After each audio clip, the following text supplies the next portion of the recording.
Thank you so much for talking with me. That was really, really a joy. And I'll be checking out other episodes of the Sopranos ARP. And I look forward to talking with you again sometime.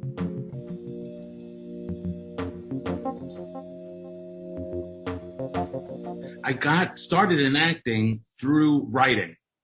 I started out as a writer, a playwright from a very young age. So when I was in college, I discovered playwriting and I decided that's what I wanted to do. And then after college and in the years following, I pursued playwriting and I ended up at a kind of a summer festival of new plays that was a very prestigious thing back in the 1980s. It was a place called the Eugene O'Neill National Playwrights Conference. And I went there 2 summers with new plays, both summers, 84 and 85.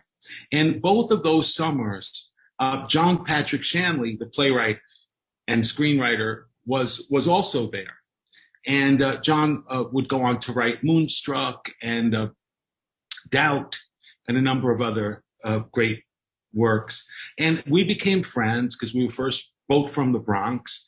And sometime after that second summer, he called me. We were in touch a lot. And he called me and he said, "Hey, I just sold a screenplay and I want you to go audition for this part because it takes place in the Bronx. And I know you know this character and I just want you to go." And I said, "John, I don't act. I don't really even want to act. So, thank you, but no." And he said, "Please go, just go so that they can hear a Bronx accent." And so I said, "Okay, I'll do you that favor, And I went and I really liked the experience of auditioning and I got a call back and I started really applying myself to the task of it. And long story short, after about 6 or 7 auditions, I got the part. And that started me on a career of acting, movie acting. And I got about 4 or 5 roles in a row, big roles in small movies, independent movies. And so acting came to me as a total surprise. I didn't plan to do it. I didn't pursue it. I ended up really loving it. Some of the best times of my life have been on acting jobs, but it's not something it's something I accidentally got into.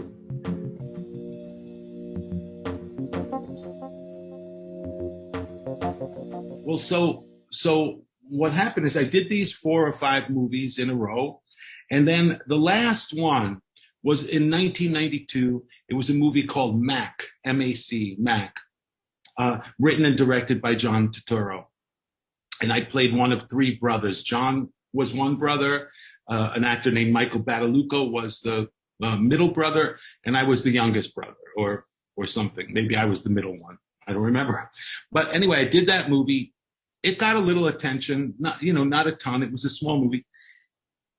And after that, I just didn't get acting work. It just didn't happen. And so I just focused on writing, which was my main pursuit anyway. And fast forward to like 1999 or maybe the year 2000. It was actually, I think it was in the year 2000. And my phone rang and it was Georgianne Walken, the casting director for The Sopranos. Now, I had not acted in a film by that point in like 7 or 8 years. And out of the blue, Georgianne called me. I didn't even have an acting agent.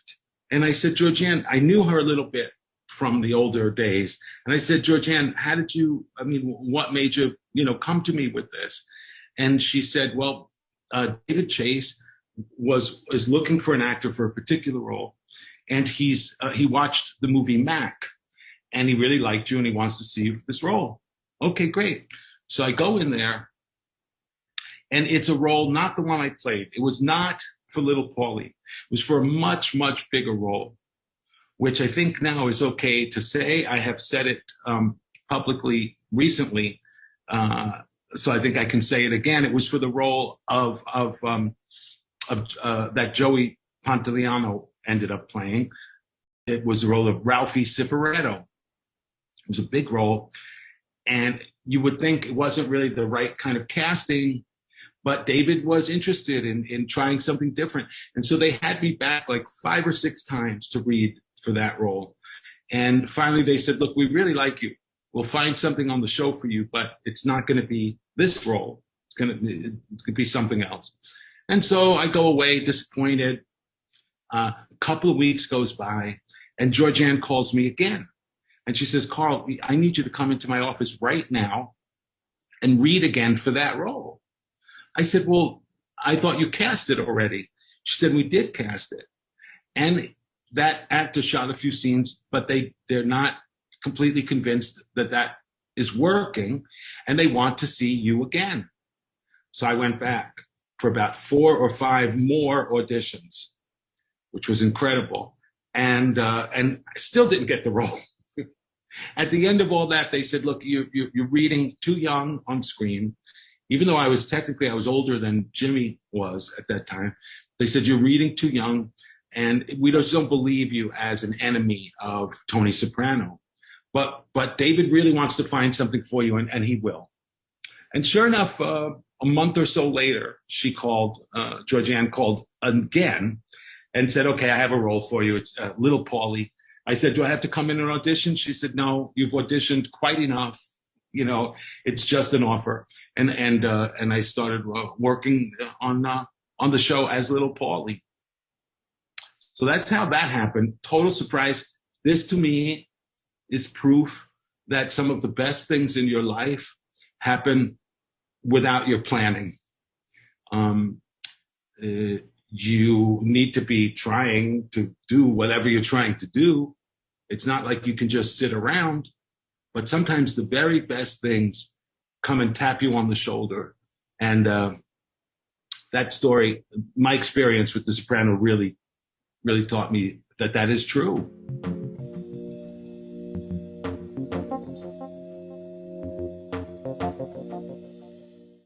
The very first time I met Tony, who I loved and I got very close to on the show, we became like uncle and nephew, really, on the show. In real life. The first time I met Tony, I was at the studio at Silver Cup Studios where the show was shot. And I was not working yet. I was just there to try on different looks. They were coming up with the look for Little Paulie. They had me in a running suit and white sneakers and a pinky ring. And they had, that white streak in my hair. Tony has 2. I had 1, which my hair has copied. Thanks a lot. And so they put me in this look, and they were sending me around for different people to check it out. And I'm walking down the hallway of the studio, and here comes Tony Sirico walking in the other direction toward me. And he stopped me in the hallway. I had never met him before. And he stopped me in the hallway, and he said, hey, he said, that's my look. And I said, I'm sorry. I didn't do it. It's just, I'm Little Paulie. I'm Little Paulie. You're Paulie Walnuts, and I'm Little Paul. And he said, you mean like a mini me? I said, right, exactly. He was like, okay. And then he was good with me after that. But that was the first time I met him. And I don't remember the first scene we did together. But I have to tell you something.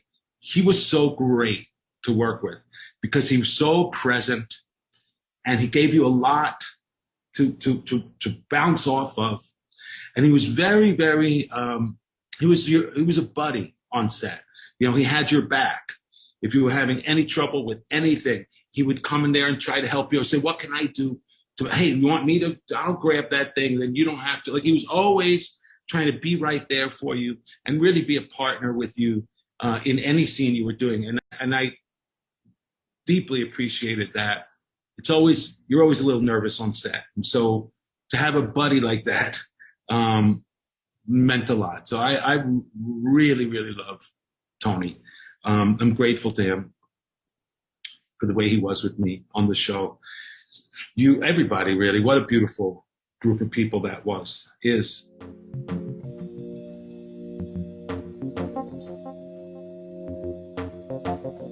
There was a lot of stunt work on The Sopranos, And those two scenes are two of the scenes where I was involved in stunt work. And getting beaten up by Christopher, that was a really good beating that he has to give Little Paulie, and then throws him out a window, as you remember. So we choreographed that extremely carefully with a fight coordinator. Of course, you're all padded up underneath where you're going to take the blows, at least when they're under your clothes, where you're going to take those blows, that's padded up. There's always room to get hurt. I did get a little hurt, but nothing serious. It really was nothing serious. The way they shot the going out the window it was shot in two locations. So the first location was in the studio. So they duplicate the real location that we're going to be in, where it's like a living room and we're playing cards. And so they just duplicated that real location at the studio, and they put what they call candy glass. So it looks like a regular window, but it's made of a certain. It's actually candy. It's sugar made out of spun sugar, so that it's light and it breaks easily. And of course we're just in the studio, so we're on a flat surface. So when it comes time, Christopher pushes me toward the window, throws me out. I go out the window. The candy glass breaks, and then I land on a mattress that's right there. And we did that 4 or 5 times. They have to reset the glass every time. Okay. Now they have that footage. Now what they do is we go to the actual location, which is on the 3rd floor of a building. We shoot that scene just as we did. We're playing cards. Christopher comes in. He starts to confront me. He ends up grabbing me, pushes me toward the window, and throws me out. We cut right before he actually pushes me through the glass, right? We cut. Okay, stop there. Now, from outside, they shoot a scene where a stuntman actually comes flying out through the window and goes down 3 stories and lands into a giant air mattress, which is a green screen air mattress. It's painted green. Later, they can take out the green and paint in the sidewalk. So it looks completely like he's landing on a sidewalk. They did that in one take. It's not something you would really do multiple times because there's a lot of room for error. It is a guy going backwards out of a 3-story window. You just have to hope that nothing goes wrong, that the airbag is filled properly. If it's filled not enough, he can hurt himself by going through it. If it's filled too much, he can actually bounce out of it and land. So there's danger. But we had the best stunt people in the world on that show, truly. And we've got it in one take, and it looks fantastic. Then they just put it all together. The editor works the magic, of putting it all together. The scene with Eugene where I take a Snapple bottle in the face, everything that you see is what happens, except the actual crashing of the bottle into my face was not me. I didn't take the bottle. It was a stuntman wearing a hockey mask. They use a candy glass bottle. So he really does get a bottle broken in his face, but he's wearing a mask and the bottle is candy glass. If you notice in that moment, that scene, the actual strike of the bottle, that is shot from behind Little Paulie. So you don't see my face. But again, the magic of editing, that happens really quickly when you cut that down. And now here I am on the ground, I'm bloody, I'm screaming. Your eye just thinks that you saw me get hit in the face with a bottle. But I didn't. It's the magic of cinema and the skill of these fantastic stunt people. I did not get hurt doing that. I don't think I got hurt at all doing that. Look at this pile of shit. Yeah, so get some toilet paper. What is that, comedy? Actually, yeah. Come on. What are you gonna do? Oh, fuck it, I'm all in. Fucking idiot. Toilet paper? Fucking come on! You were my friend! Oh, no!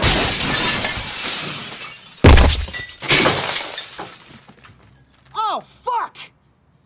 Call an ambulance! So, Patsy, the necklace, how'd it go over with the guma? Beautiful. With the little emeralds, she fucking loved it. First he gave her the emeralds, then he gave her the pearls. I got Ebel watches, too. Earrings, whatever you need. My girl's birthday's coming up.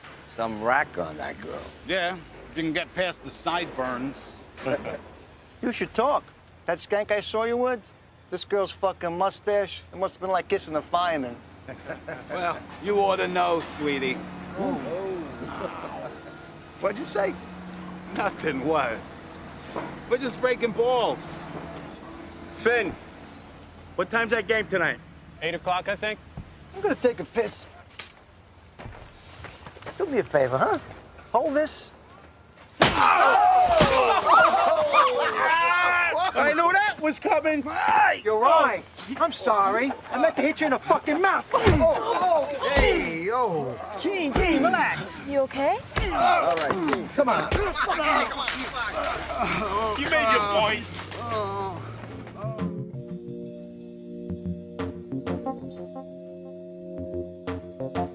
You know what? I did get hurt. I was always getting bottles in the head for some reason.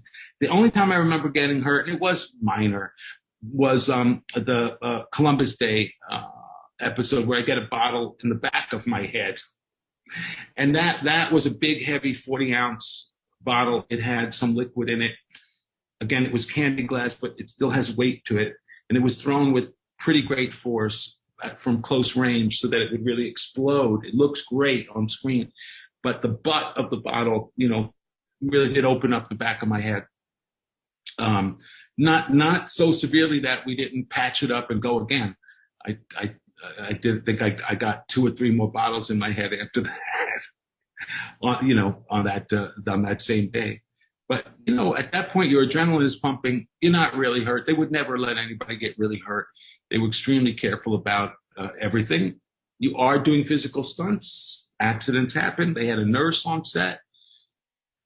So, you always felt safe. You knew you were safe. But you knew there was danger, too. Anyway, it worked out. And I actually loved the stunt work. It was my favorite thing. Those fights, those choreographed fights and stuff, very fun to do. Really fun. I loved it.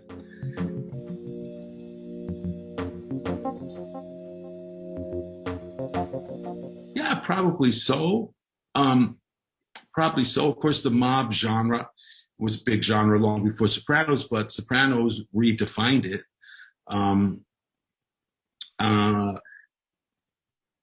I hope that people take away something about Italian Americans from the Sopranos that is in there, but you have to be a sensitive viewer, which is the idea that the main contribution of Italian Americans to this country is one of labor. Really, the main story is a story of labor.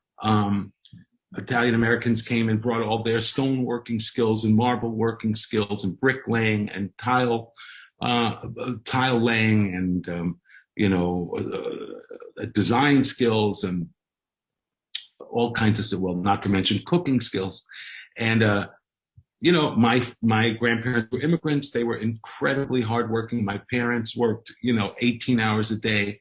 They instilled that kind of work ethic in me and in my sisters. I think that the story of Italian Americans in America is one of labor. So the mob is a sexy kind of fun thing to depict. And again, Sopranos took it in a whole new direction and I think redefined the genre in many ways.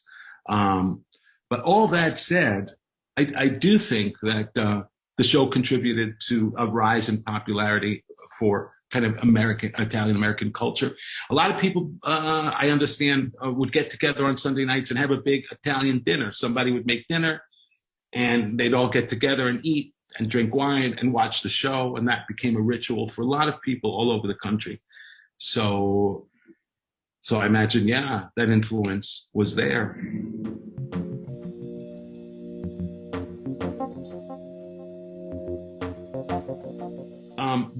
There were many Funny, we were cracking up all the time. It was a very, very good place to work. You had to be prepared. You had to come to work prepared. You had to know what you were doing. You had to bring the right attitude. And as long as you did those things and you're a team player and you're, ready to go, as long as you did those things, which is your job, you were going to have a great time. So there was a lot of laughter and a lot of fun on the set. But the moment that really jumps into my head when you ask this question is a poignant moment. And it involves Tony Sirico. And there was a season, and forgive me because I forget, I really do, I haven't watched the show now in a number of years. So I don't remember if this was I think it was season 5, actually, season 5. I think it was, when he's in jail for most of the season. Tony's in jail for most of the season. I mean, Paulie Walnuts is. And the reason they did that is that in real life, Tony Sirico had to get surgery on his back, on his spine. And I believe he has talked about this publicly, so I'm not revealing anything that is private. So it's a fairly big surgery. And the way David Chase decided to work this out is to say, look, I'm not going to write you off the show for that season. We'll just come up with a storyline where you're in jail, so you're away. When you're able to come back to work, we'll just shoot all your jail scenes, in a week or two, and they can be cut in to the season, to the whole season. So it's a very, very smart way to get around the fact that Tony Sirico was going to be unavailable for a few months. Anyway, he comes back to work. We were also delighted to see him. He was, very loved on the set. And I remember his first day back at work, I had a scene with him. I think we were going, might have even been when we were going to see Tony Soprano in the hospital. That might have been the scene. And I remember I got to Tony first. He stepped out of his trailer and I went up to him and I greeted him and everybody started coming over and, hugging him and stuff.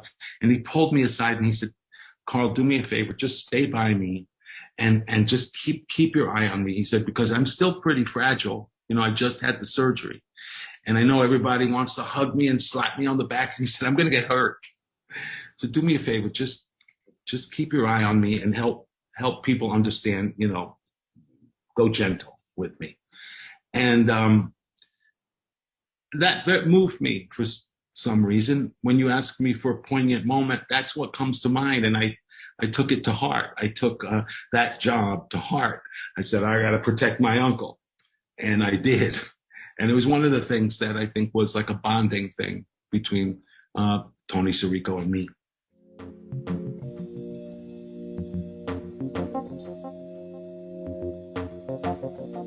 Man, that's hard. Oh gosh, because Jim Gandolfini is like a natural wonder on that show. What he does is just off the charts. Edie Falco, who's a good friend at this point, one of the great actresses we have, astonishing on the show. So watching Carmela on screen was a great joy to me. Watching Carmela and Tony Soprano together, especially when they would war with each other, was just magic, acting magic. But I really loved Tony Sirico. I loved watching Stevie Van Zandt as Silvio Dante. He cracked me up. My good buddy Rae Bega as Little Carmine. I still watch clips and just bust a gut laughing. I mean, that guy is funny. But there were so many beautiful. Michael Imperioli, spectacular work. Steve Sciarippa. It's so hard to say, who's your favorite character. Annabella Sciorra was off the charts. But if you had to say, you can only ever watch, 2 characters from the show ever going forward. We'll only show you scenes that involve 2 characters. Who are they? Who will they be? It would have to be Tony and Carmela Soprano.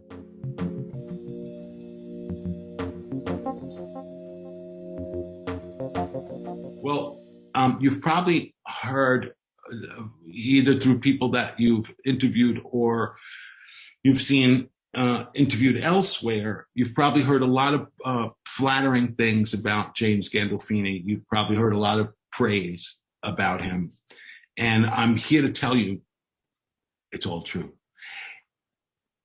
He was truly a beautiful guy. This guy was a real prince of a man. And I mean, a brilliant, brilliant actor, off the charts, brilliant. You know, not enough can be said for that performance. And he really left it all on the stage. I mean, that guy gave you everything he had in that performance, everything. But just such a gentle soul, so different from Tony Soprano's. Actually, a very sensitive soul, very caring. He was watching everything. He knew things about people that you didn't know he knew.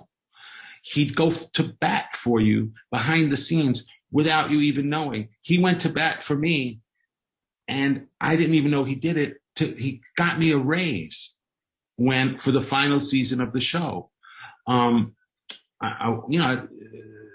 Anyway, that I don't want to go into those details of, the payroll, all this boring stuff. But the point is, I was looking for a raise in the last season, and they just weren't going to budge. And then one day, my agent called me and said, hey, new offer. This is it. It was much nicer than anything they had ever offered before.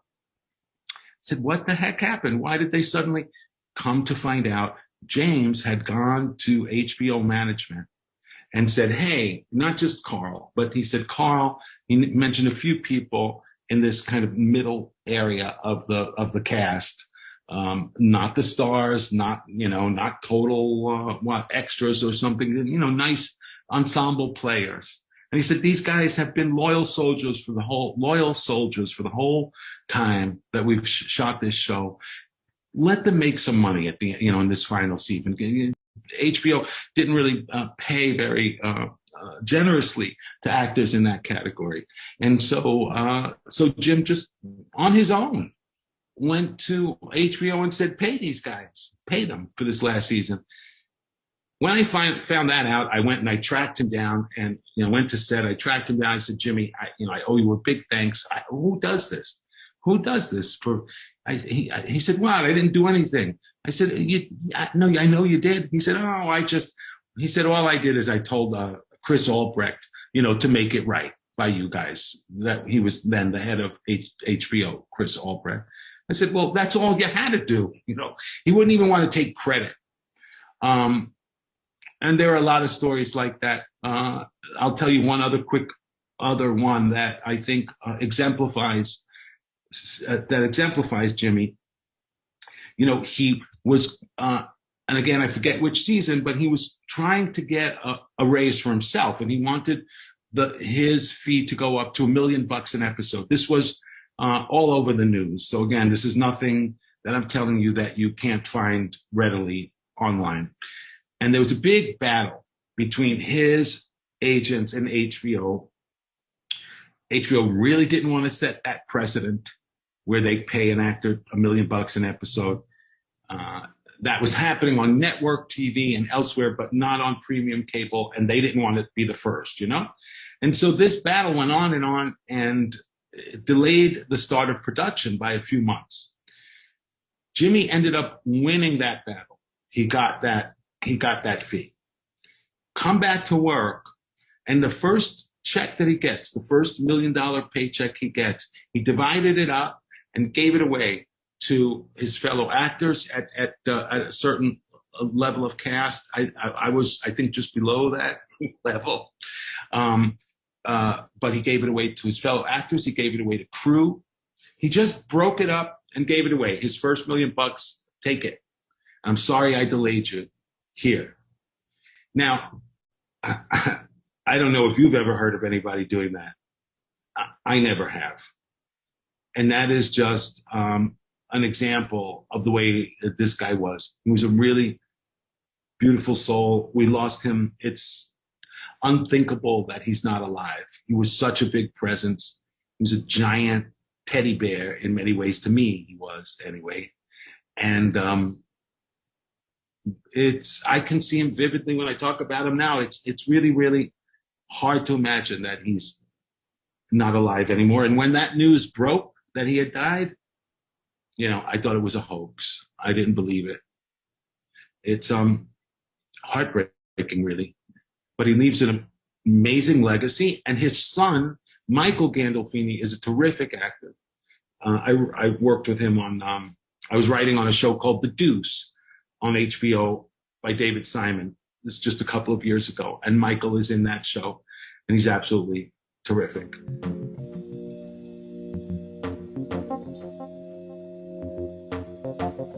The impact of Little Paulie, I don't know, I don't know. It would have been The Sopranos without Little Paulie, I think. He's definitely part of the flavor of the show. And, I did Little Paulie did a couple of things that mattered. I mean, he is the one who told that joke. He passed along the joke that Ralphie Cifaretto told about Ginny Sack's, the mole on Ginny Sack's ass is the way the joke goes, the 100-pound mole. And that, just the relaying of that joke. I tell my uncle, Ralphie told this funny joke. And that starts a war, basically. That whole thing starts a war. So, Little Paulie put his foot in it a couple of times. But I don't know that he has a huge impact on the overall show. I really don't. And the end of the character, he lives. He's in a neck brace in the final episode. He's one of the few foot soldiers that are left. In my mind, I think if he hung around, and if the operation stayed in place, and with all those people who died, at the end of the series, all the kind of upper guys who died, I think Little Paulie would end up being promoted, and he might prove to be smarter than people thought he was. Everybody said Little Paulie was dumb. I don't think he was dumb. I think he was very literal. He took things very literally. I'm like that too.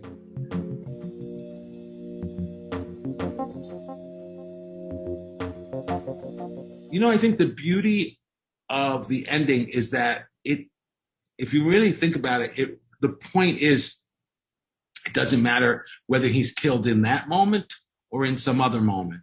It's gonna happen. The point of ending it, I think, I don't have special knowledge, this is my interpretation, is that he's gonna forever have to be looking over his shoulder and forever looking over the shoulders of his family. And he can never have a sense of safety or peace or anything ever again. And so whether it's that moment or not that moment, that's going to be his life more than ever. That's going to be his life from now on. And of course, by the end of the series, most of the gang is dead. The operation is busting up. It's over for Tony. It's over for Tony. All of that said, my own feeling is that he's killed. I don't know if I should say it, but it's been long enough now. I think he's killed in that moment. And I'm delighted that we didn't get to see it. I don't want to see it. We don't need to see it. And by not showing us that, and by leaving open the question, I think David Chase did a truly brilliant thing. By forcing the viewer to put his or her attention elsewhere. It's not, is his head going to get blown off in this moment? It's more existential than that. Look at the way this man has to live and the way his family has to live forevermore.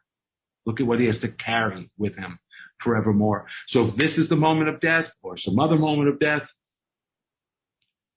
it's coming, David Chase has said about this question, he has said, I don't know why people think it's so confusing. He said in an interview, everything you need to know is right there on the screen. That's what he says. And So if I take that literally, I'm going to say, yeah, well, then I think you're indicating, I think the scene is all set up to say he gets killed. But the beauty is that it's still anybody's guess.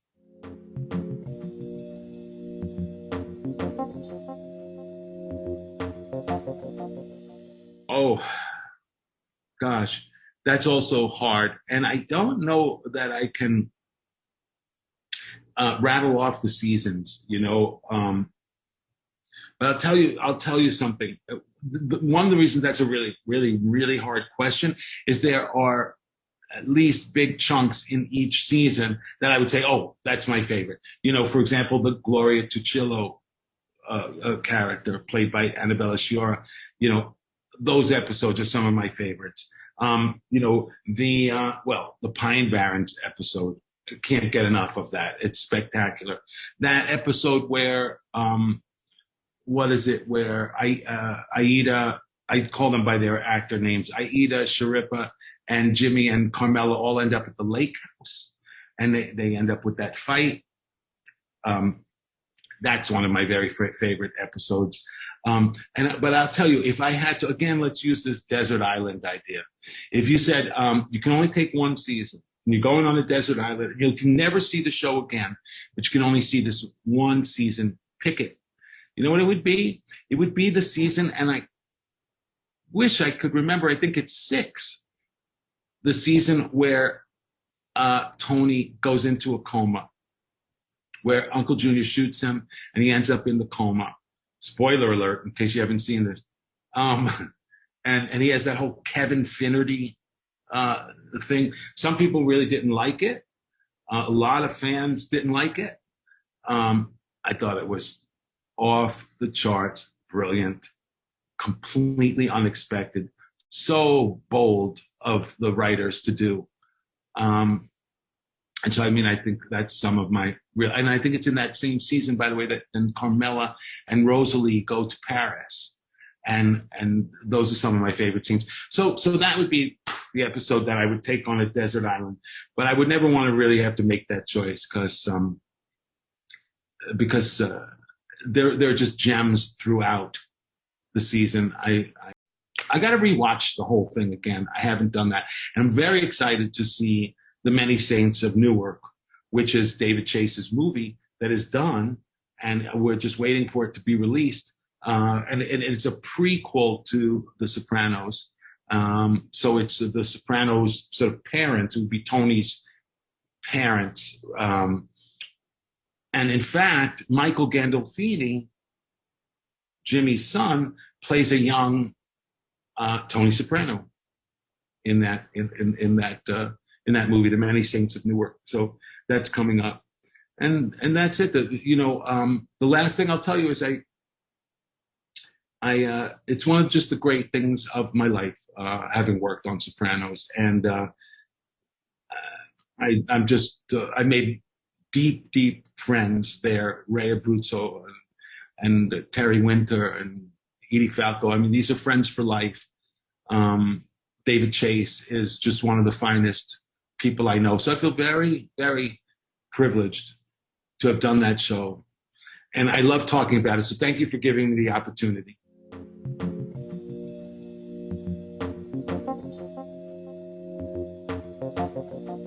Wow. Let me think. First of all, it's mind-blowing that the show has fans in the Arab region. That's like, I mean, I would love to hear when it gets dubbed, as I imagine it does. I'm sure sometimes it's subtitled, but maybe sometimes it's also dubbed with voiceover. I would love to hear it done in Arabic and what other languages that might be translated into. But mainly, I would just thank people for watching the show on the other side of the world, and tell you that it's not something anybody would have imagined. That the show would become a global phenomenon is not something that any of the creators imagined. So thank you.